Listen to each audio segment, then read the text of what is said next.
KNR constructions limited.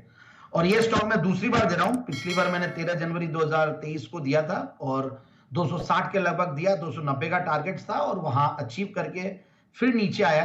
But नीचे आने के बाद मैंने क्वार्टरली रिजल्ट जो देखे वो अमेजिंग है। तो सबसे बढ़िया बात है, क्वार्टरली रिजल्ट जब अच्छे रहते हैं और सेक्टर में बहुत दम हो और मार्केट्स भी जबरदस्त हो तो again it's a very good opportunity. और ये अपने जो इंपॉर्टेंट एवरेजेस है उसके आसपास आके अब सपोर्ट भी लिया है।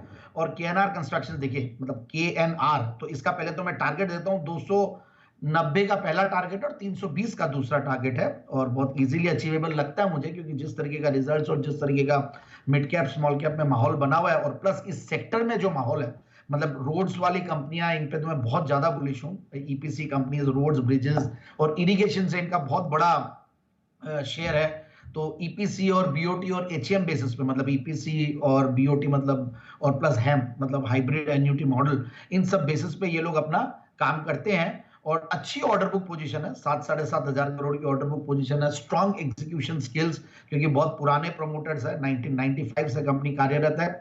और प्री बजट अब 2 महीने, मोटा मोटी 2.5 महीने रह गए हैं, तो बजट के पहले ये स्टॉक्स में काफी एक माहौल बना हुआ रहता है। तो ये रोड्स में भी है और इरिगेशन में भी है। तो इस तरीके का जब रहता है और सरकार का जनरली फोकस रहता है, हालांकि इस बजट में बहुत ज्यादा बड़े वो नहीं रहेंगे, बट फिर भी ओवरऑल जिस तरीके के अनाउंसमेंट्स पास्ट बजट्स में हुए हैं उनके ये ऑलरेडी ये सेक्टर बहुत बड़ा बेनिफिशियरी है। डेट्स को इन्होंने रिड्यूस किया, which is a very good plus point. अब मैं एक बार देखता हूं फंडामेंटल्स को, देखता हूं तो बहुत ज्यादा बढ़िया लग रहे हैं फंडामेंटल्स। मतलब 16-17 का पी मल्टीपल ठीक है, रीजनेबल वैल्यूएशंस पे है और 17-18% की ग्रोथ है सेल्स में पिछले 3 साल की, 15% की प्रॉफिट में क्या कर रहा है पिछले 3 साल की। डेट्स को जब रिड्यूस किया तो manageable debt to equity ratio में आ गए 0.24। पहले जो मेरे 2 साल 3 साल ये रडार पे नहीं आने का रीजन यही था कि ये डेट्स पे थे और मैं थोड़ा डेट्स को अवॉइड करता था जब भी स्टॉक्स देता था। फिर जनवरी में जब दिया तो हालांकि डेट्स था, बट फिर भी जिस तरीके का माहौल बना हुआ था मार्केट्स में और प्लस बजट के पहले ये स्टॉक्स चलते हैं तो उस टाइम पे भी दिया था और वही चीज इस बार वापस से मैं कर रहा हूं। अब देखिए सितंबर 2022 में 99 करोड़ का पैट था, उसके सामने मतलब जून 2023 में, सॉरी, ये है 133 करोड़ का पैट।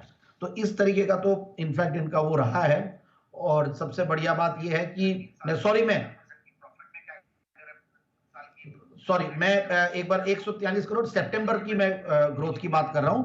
143 करोड़ है, सितंबर में 99 करोड़ का पैट था सितंबर 2022 में, उसके सामने 143 करोड़ का 143 करोड़ का इस क्वार्टर में पैट है। तो ये इतना बेहतरीन प्रॉफिट्स इन्होंने दिखाया और आई थिंक ये हाईएस्ट एवर प्रॉफिट्स है इनके। तो इस तरीके का प्रॉफिट्स आ रहे हैं, बोरिंग्स इन्होंने अच्छे खासे कम किए हैं। और मैं सबसे बढ़िया बात जो मुझे स्टॉक में लगी है वो है प्रोमोटर्स की तो 51-52% है ही, FIIs की 6.5-7% के अलावा DIIs का गजब का भरोसा है and they hold more than 32%। मतलब दोनों FIIs DIIs मिला के ऑलमोस्ट 40% होल्ड करते हैं।